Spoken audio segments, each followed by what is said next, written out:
The quantum display flickered with an intensity that made Dr. Elena Rodriguez's hand tremble. Her coffee went cold and forgotten, the rim of the mug leaving a pale ring on the classified documentation spread across her workstation. The Atacama Large Millimeter Array, a collection of radio telescopes strategically positioned across the Chilean desert, had just picked up something unprecedented. At first, most would have dismissed the anomalous signal as cosmic background noise or a system glitch, but Elena was not most scientists. Her reputation at the Interstellar Threat Assessment Center, ITAC, was built on catching what others missed, those microscopic discrepancies that could mean the difference between preparation and planetary extinction. The signal was unlike anything in the current astronomical database. It carried a precise mathematical progression that suggested intelligent design, yet it was too complex to be a simple beacon. Each oscillation contained layers of information that seemed to fold in on themselves, like mathematical origami waiting to be unfolded. Dr. Rodriguez, a voice crackled through the secure communication line. It was Director Marcus Hendricks, a veteran of military intelligence who now headed the most secretive research facility in the Western Hemisphere. "Tell me you're seeing what I think you're seeing." Elena's fingers danced across multiple holographic displays, her mind working faster than the most advanced quantum computers. "It's not just a signal, Director. It's a survey pattern. Someone, or something, is mapping our solar system with a precision that suggests imminent arrival." The facility around her was a marvel of hidden technology. What appeared to be a standard research complex from the outside was actually a multi-layered defense system. Embedded quantum sensors, electromagnetic dampeners, and a communication network that could go dark or broadcast with equal efficiency were all part of a system developed over decades of careful, paranoid preparation. Humanity had been preparing. Not openly, not through global declarations or military parades, but through careful, calculated readiness. Director Hendricks's voice carried a weight of decades of classified experience. "Initiate Protocol Nighthawk. I want every listening post, every satellite, every ground-based sensor focused on that incoming trajectory." Protocol Nighthawk was more than just an alert system. It was a carefully orchestrated global response mechanism that would activate military, scientific, and governmental resources with a speed that would seem impossible to an outside observer. Developed in absolute secrecy, it represented humanity's insurance policy against the unknown. Elena's secondary monitor displayed the initial computational analysis. The incoming signal was decelerating, a clear indication of controlled movement. Whatever was approaching was not a natural phenomenon. It was deliberate, calculated, estimated time of arrival in our solar system's outer boundary. She muttered, fingers flying across the interface, approximately 72 hours. The quantum communication network began to pulse, not with panic, but with a cold, precise efficiency. Military installations across 6 continents began to subtly shift. Research facilities that appeared disconnected started to align their resources. Communication channels that seemed dormant flickered with encrypted transmissions. To an outside observer, nothing would seem amiss.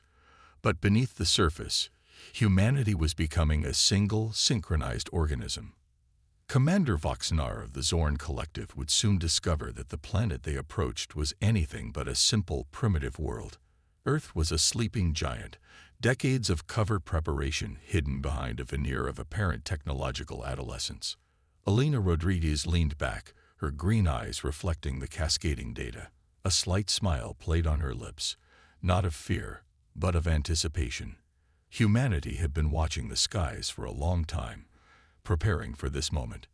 The first contact was about to begin, and nothing would be the same again. The desert heat shimmered around the unmarked facility, a nondescript compound that blended so perfectly with the Nevada landscape it could have been mistaken for nothing more than a geological formation. Jack Harper stood motionless, his weathered hands clasped behind his back, watching the holographic displays that mapped the incoming alien vessel's approach. 47 years of military service had taught him one fundamental truth. First contact was never about communication. It was about survival. "Incoming transmission," announced Dr. Yamada, her fingers dancing across a quantum encryption interface that made standard cryptography look like child's play. They're using a multi-dimensional communication protocol that's, frankly, unlike anything we've ever seen. Jack's eyes narrowed.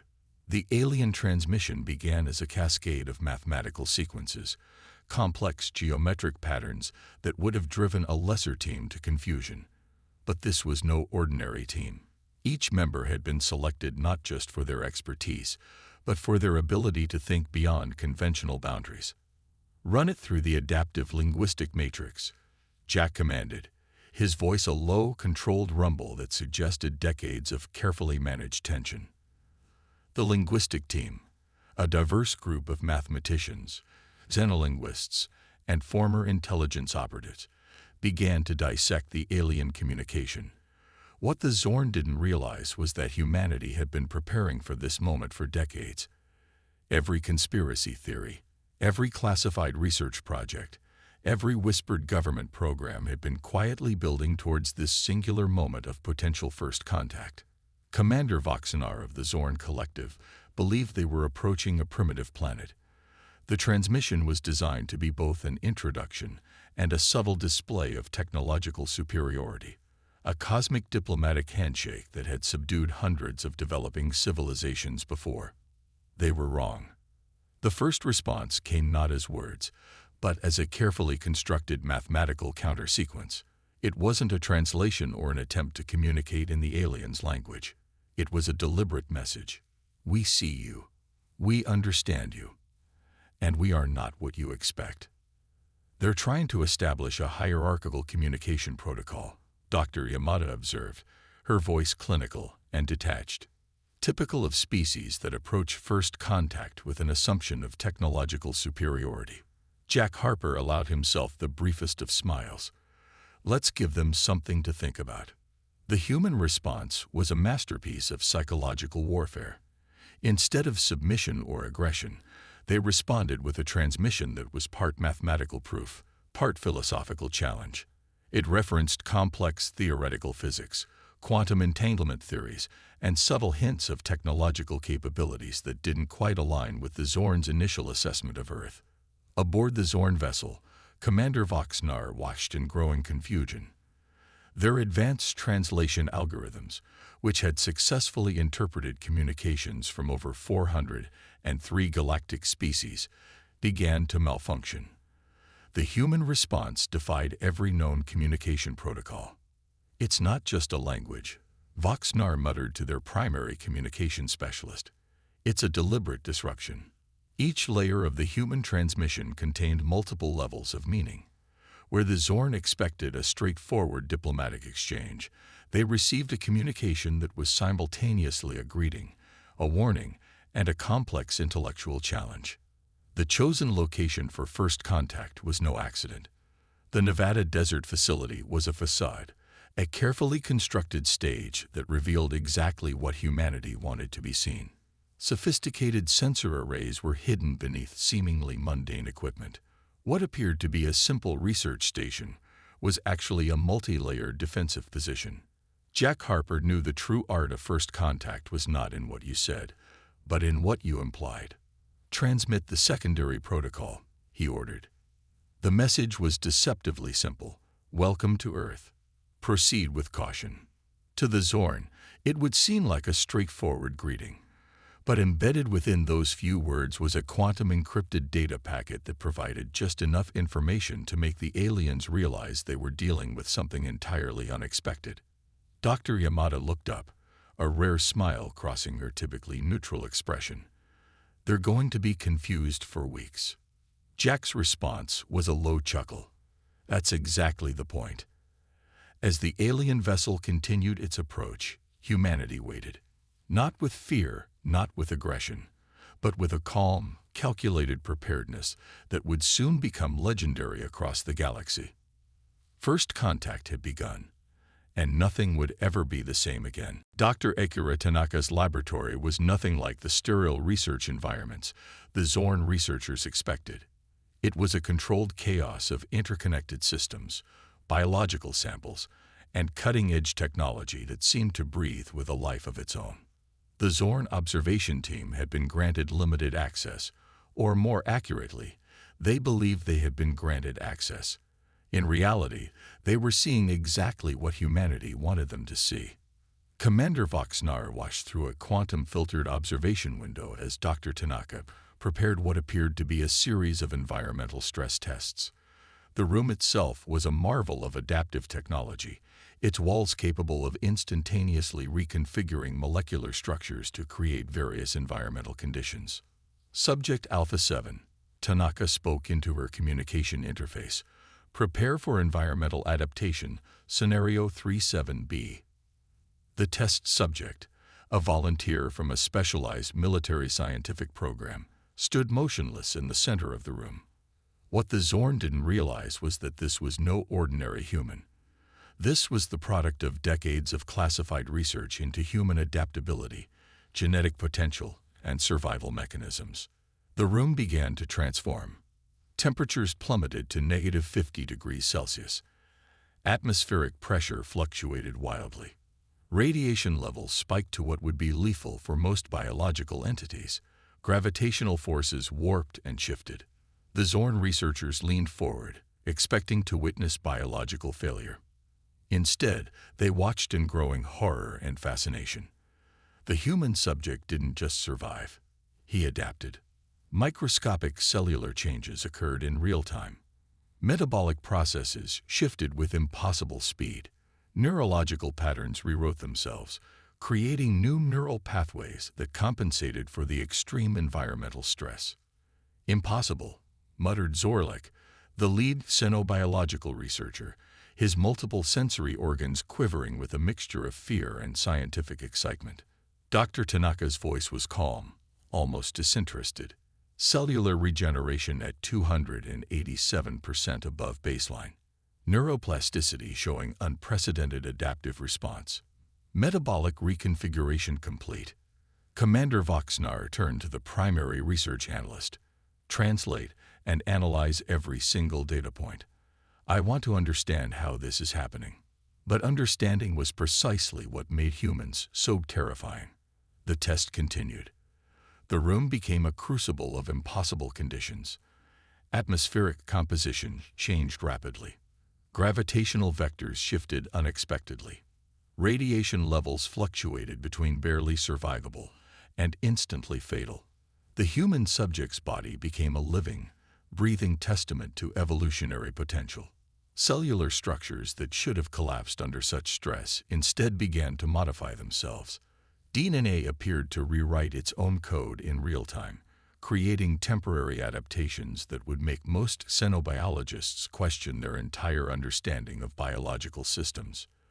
We're not just observing survival, Dr. Tanaka said quietly, more to herself than to anyone else. We're watching evolution in motion. The Zorn researchers had studied thousands of species across hundreds of star systems. They had cataloged adaptive mechanisms that would seem miraculous to less advanced civilizations. But this was different. This was something entirely unprecedented. Humans didn't just adapt. They transformed. The test subject's body temperature remained stable despite environmental conditions that should have resulted in immediate cellular death. Radiation that should have destroyed DNA instead triggered rapid repair and modification mechanisms. Gravitational stress that would have crushed most biological entities became nothing more than a stimulus for cellular reconfiguration. Total adaptation success, Tanaka noted, her voice betraying the slightest hint of pride. Subject showing zero negative impact from extreme environmental conditions. Commander Voxnar felt something close to fear, a sensation they had not experienced in centuries of galactic exploration. This was not just a species. This was a living, breathing adaptive system that defied every known biological principle. The observation concluded. The human subject walked out of the chamber as if he had just completed a mild exercise routine, while the room around him bore the scars of conditions that would have obliterated most known life forms. Prepare a comprehensive report, Voxnar commanded, but encrypt it with the highest security protocols. Some information is too dangerous to be widely distributed. What the Zorn didn't understand was that this was just a glimpse, a tiny demonstration of humanity's true potential. The adaptive crucible had only just begun. The first Zorn strike came precisely at 300 hours Greenwich Mean Time, a cascading pulse of electromagnetic energy designed to disable global communication networks, followed by a coordinated assault that would have neutralized any developing civilization in milliseconds.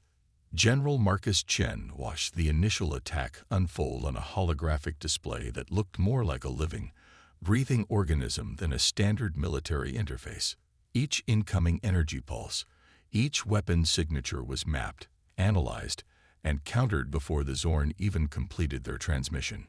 "Activate Poseidon Protocol," Chen commanded, his voice a calm steel that had been forged through decades of preparing for a scenario most considered impossible.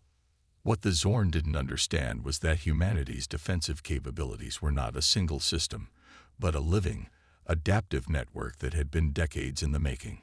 Industrial complexes that appeared to be standard manufacturing facilities transformed with horrifying speed. Automated systems that had been quietly integrated into seemingly mundane infrastructure began to shift. 3D printing facilities became weapon production lines. Communication networks that seemed basic removed themselves into encrypted combat channels. The first wave of Zorn weapons, designed to disable entire planetary defense systems, found themselves absorbed by a defensive network that was part technology, part organic adaptation. "Electromagnetic pulse detected," announced Major Area Rodriguez, her fingers dancing across a quantum interface, redirecting energy signature through secondary and tertiary absorption grids. The Zorn had conquered civilizations across 3 galactic quadrants. They approached Earth with the clinical precision of a surgeon, expecting to find a primitive world ripe for subjugation. They were wrong. Each of their weapon systems found itself not just blocked, but studied, analyzed, understood, and then, most terrifyingly, repurposed. The global response was not a military deployment in the traditional sense. It was a planetary immune system coming alive. Every major city became a potential defensive position. Industrial centers transformed into adaptive combat zones. Communication networks became living, breathing combat intelligence systems. "They're treating our entire planetary infrastructure like a biological system," muttered Commander Voxnar, watching in growing confusion as their carefully designed attack strategy began to disintegrate. Satellite networks that appeared to be standard communication relays began to redirect energy signatures. What looked like ordinary cellular towers became sophisticated signal intelligence platforms. Even the Internet, that seemingly chaotic network, transformed into a distributed combat intelligence system. General Chen's strategy was brutally elegant. Don't just defend. Understand. Adapt. Counter. Energy redirection at 92% efficiency, Major Rodriguez reported. "We're not just blocking their attack. We're learning from it." The Zorn had a fundamental misunderstanding about humanity. They saw a species confined to a single planet and assumed limitation. What they failed to understand was that limitation, for humans, was simply an opportunity for innovation. Weapon systems designed to disable entire planetary networks found themselves caught in a web of adaptive defensive technologies.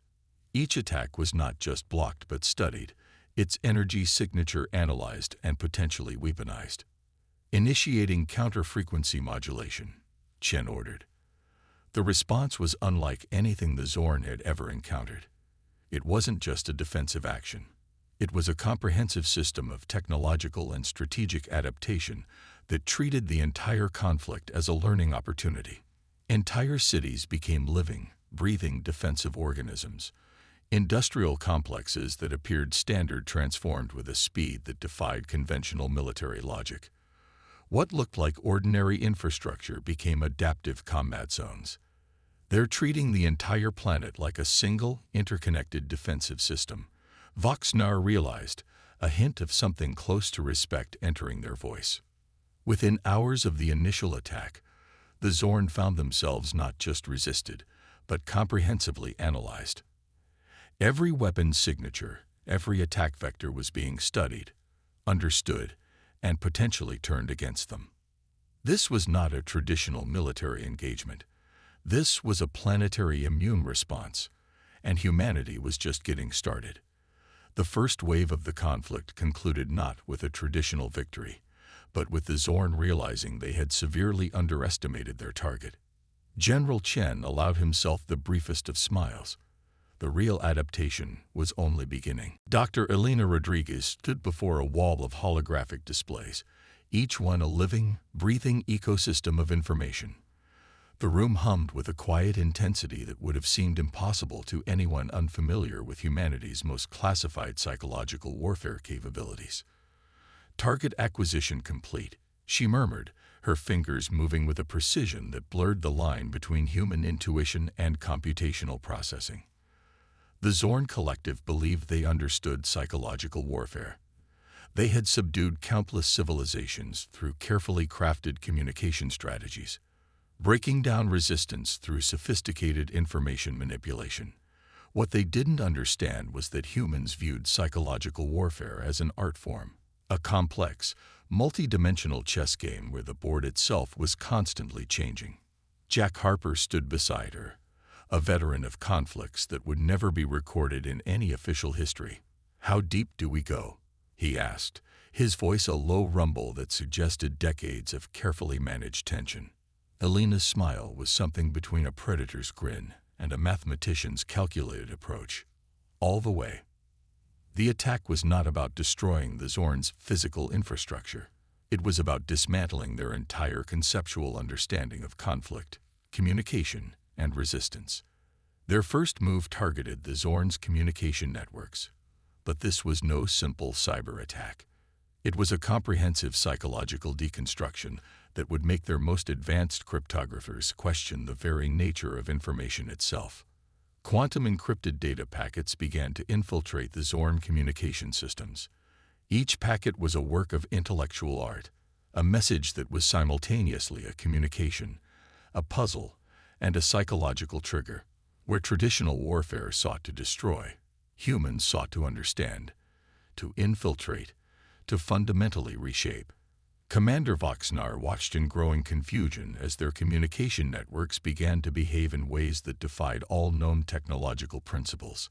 Information streams twisted, reformatted, created paradoxical communication loops that should have been impossible.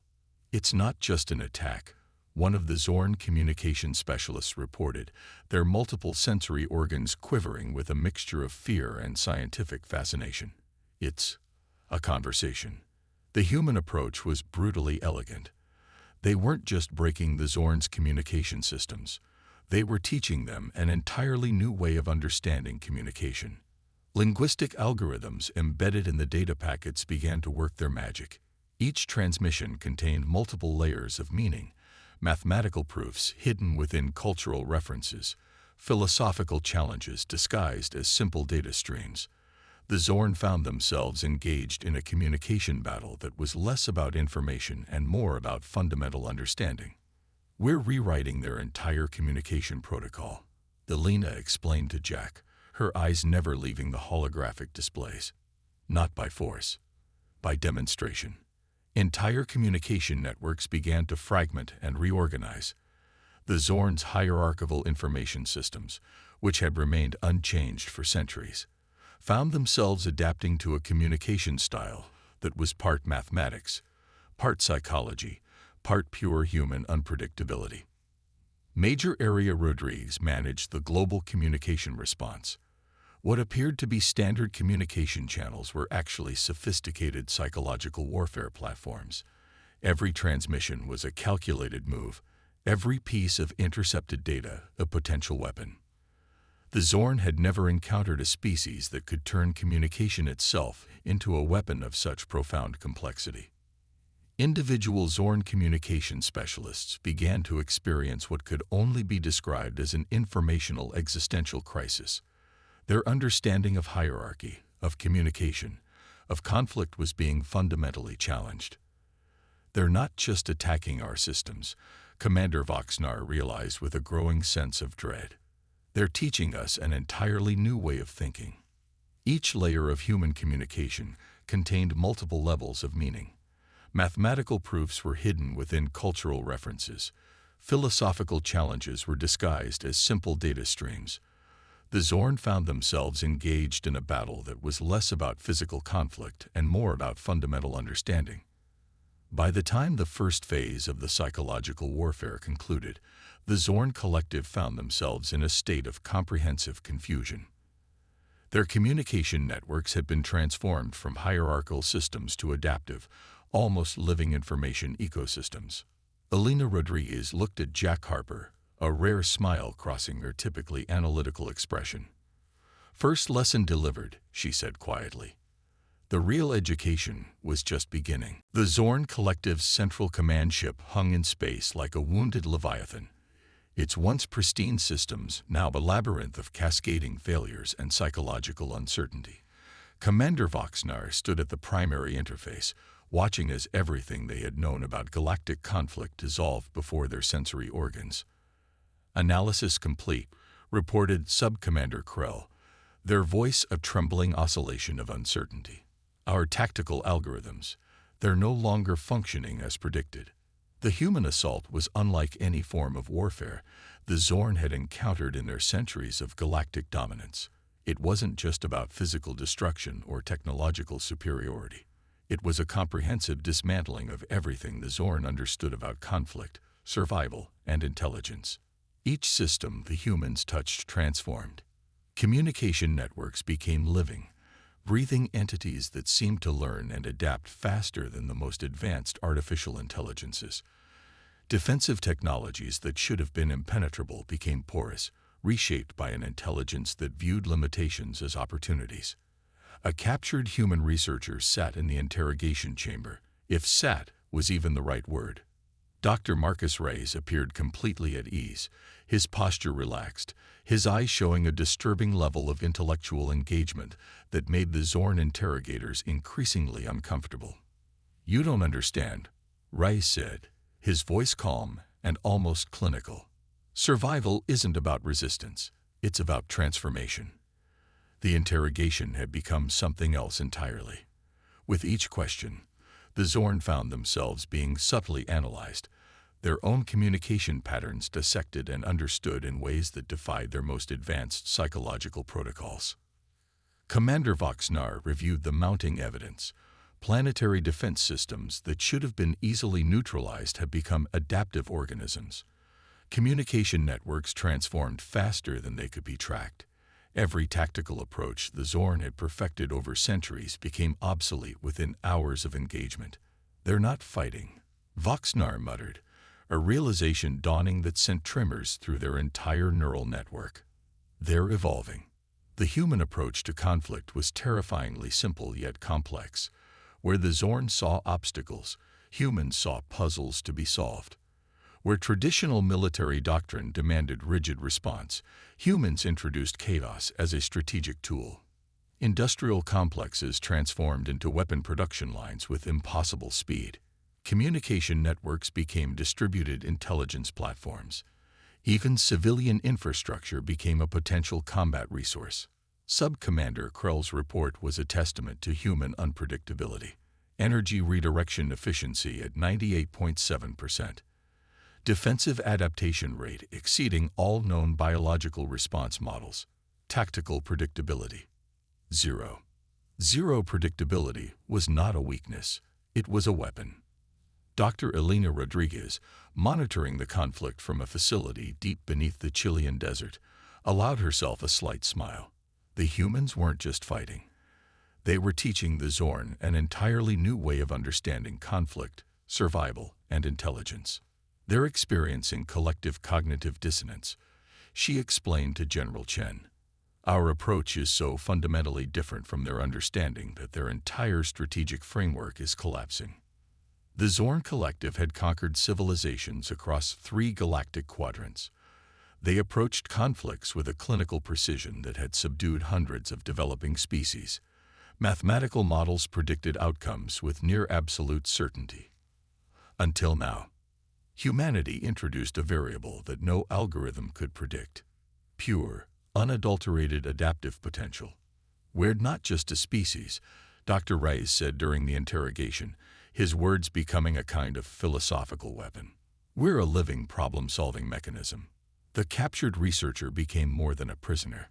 He became a living demonstration of human potential, each response a challenge to the Zorn's fundamental understanding of intelligence, conflict, and survival.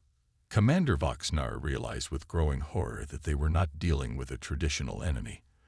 They were encountering a species that viewed every challenge as an opportunity for growth, every limitation as a potential advantage. The Zorn collective began to fragment, not through physical destruction, but through a comprehensive intellectual and psychological challenge that threatened their entire conceptual understanding of galactic civilization. Survival, the humans were demonstrating, was not about resistance. It was about continuous, relentless adaptation. And humanity was just getting started. The interrogation room was nothing like what the Zorn had expected. No restraints, no harsh lighting, no psychological pressure tactics, just a simple, almost comfortable space where Dr. Marcus Rice sat across from the most senior Zorn researchers, preparing to unveil a truth that would shatter everything they understood about intelligent life. Commander Voxnar and the lead xenobiological researchers watched through a quantum-filtered observation window. What should have been a standard information extraction had become something entirely different, a comprehensive lesson in the nature of human existence. "You're asking the wrong questions," Rice began, his voice calm and matter-of-fact. "Survival isn't a state. It's a process." The Zorn had interrogated thousands of species across hundreds of star systems. They had developed psychological extraction techniques that could break down the most resilient intelligences. But humanity was different. Each attempt to probe their weaknesses only revealed deeper layers of complexity.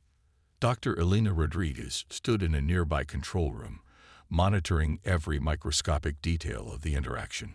"This isn't an interrogation," she muttered to Jack Harper. "It's a first contact scenario." Rice began to explain the fundamental misunderstanding the Zorn had about human nature. It wasn't about technological superiority or physical strength. It was about a species-wide approach to existence that viewed every challenge as an opportunity for growth. "Look at our history," Rice said, his hands moving in a way that seemed to map out entire civilizational trajectories. "We've survived ice ages, global catastrophes, our own self-destructive tendencies. Not through superior technology, but through adaptation." The Zorn researchers found themselves caught in an intellectual trap. Each question they asked revealed more about their own limitations than about human weaknesses. Rice didn't just answer their questions. He systematically deconstructed their entire conceptual framework. Genetic research, psychological profiles, historical analysis. Everything the Zorn thought they understood about humanity began to unravel. They had approached Earth expecting to find a primitive species ripe for subjugation. Instead, they discovered a living, breathing adaptive system that defied all conventional understanding. "Survival is not about resistance," Rice explained. "It's about continuous transformation." The revelation was multilayered. Humanity's strength wasn't in any single technological or biological advantage. It was in their ability to learn, to change, to view every limitation as a potential source of innovation. Commander Voxnar felt something close to fear, an emotion they had not experienced in centuries of galactic exploration. The human sitting before them was dismantling their entire understanding of intelligent life, not through aggression, but through pure intellectual demonstration. Dr. Rodriguez's analysis scrolled across multiple holographic displays. The interrogation was revealing more about the Zorn than about humanity. Each question, each probe into human capabilities was becoming a window into the aliens' own conceptual limitations. "We don't see challenges," Rice continued. "We see puzzles to be solved. Our greatest weapon is not technology. It's our ability to reimagine what's possible." The Zorn researchers found themselves in an intellectual position they had never experienced. Their most advanced analysis systems were being comprehensively outmaneuvered by a single human, in a simple room, with nothing more than words and ideas. Jack Harper watched the interaction with a veteran's appreciation. This was warfare in its most sophisticated form, not about destruction, but about fundamental understanding. Every species we encountered, one of the Zorn researchers noted, their sensory organs quivering with a mixture of fear and scientific fascination, has a limit to their adaptability. Humans seem to view limitations as a challenge to be overcome. The revelation was complete. Humanity was not just a species. It was a living, adaptive system that transformed challenges into opportunities with a speed and complexity that defied all known evolutionary models. Commander Voxnar made a decision that would reshape galactic understanding. This was not a species to be conquered. This was a force of nature that needed to be understood. "We are not what you expect," Rice said quietly, the statement both a warning and an invitation. The true nature of humanity had been revealed, and nothing would ever be the same again. The Galactic Council chambers had never witnessed a moment quite like this. Representatives from 403 different species sat in stunned silence as Commander Voxnar of the Zorn Collective presented their comprehensive report on humanity. It was not a report of defeat, it was a revelation. General Marcus Chen and Dr. Elena Rodriguez stood at the center of the chamber, representatives of a species that had just fundamentally altered the understanding of intelligent life across the galaxy. The holographic displays behind them told a story that defied every known principle of evolutionary development, technological progress, and interspecies interaction. "Humanity is not what we expected," Voxnar began, their voice a complex harmonic that conveyed a mixture of scientific fascination and profound respect. "They are not a species to be categorized. They are a living, adaptive system that challenges our entire understanding of intelligence." The report was a masterpiece of xenological analysis. It detailed humanity's rapid transformation from a seemingly primitive planetary civilization to a force that had completely dismantled the most advanced conquering fleet in galactic history, without destroying a single alien life. Dr. Rodriguez stepped forward. Her presentation was not a diplomatic plea, but a comprehensive demonstration of human potential. "Survival is not about resistance," she explained, her words translated across multiple dimensional communication spectra. "It's about continuous transformation." The holographic displays came alive with a living history of human achievement. From surviving ice ages to developing quantum computing in mere decades, from overcoming global conflicts to adapting to increasingly complex environmental challenges, humanity showed a capacity for growth that was unprecedented. Jack Harper stood slightly behind them, a living embodiment of human resilience. His presence alone seemed to communicate volumes about the species' potential. The Galactic Council had seen countless species rise and fall. They had witnessed technological miracles and evolutionary wonders. But humanity was something entirely different. "We're not asking for acceptance," General Chen said, his voice carrying the weight of decades of preparation. "We're offering a partnership based on our fundamental approach to existence." The humans weren't presenting themselves as conquerors or as a species seeking protection. They were offering a new way of understanding survival, adaptation, and collective intelligence. Commander Voxnar's report highlighted something unprecedented. Humanity had not just survived the conflict, they had transformed it into a learning experience. Every attack had been an opportunity for understanding. Every challenge had been a chance for growth. The most senior members of the Galactic Council began to understand the true nature of the human threat and opportunity. Dr. Marcus Reyes, who had been instrumental in revealing humanity's core nature during the interrogation, now stood as a living testament to their potential. His presentation broke down the fundamental misconceptions about human capabilities. "We don't see limitations," Reyes explained. "We see unsolved problems." The holographic displays showed moments of human innovation that defied comprehension. Industrial complexes transformed into defensive networks in hours. Communication systems became adaptive intelligence platforms. Even their approach to conflict was a form of collaborative problem-solving. The Zorn Collective's most advanced researchers had come to a profound conclusion. Humanity was not a species to be conquered or controlled. They were a force of nature that needed to be understood, respected, and potentially learned from. Our recommendation, Voxnar concluded, is not just peaceful coexistence. It is active collaboration. The final moments of the presentation were a testament to human potential. A species that had gone from stone tools to quantum computing in a mere few thousand years. A civilization that viewed every challenge as an opportunity for growth. The Galactic Council was silent. General Chen allowed himself the briefest of smiles. They weren't asking to join the galactic community. They were offering the galactic community a new way of understanding existence. "We are not what you expect," Elena Rodriguez said, echoing the words spoken during the earlier interrogation. "We are what's possible." The resolution was not a traditional diplomatic agreement. It was an invitation to a new way of understanding intelligence, survival, and collective potential. Humanity had arrived on the galactic stage, and nothing would ever be the same again.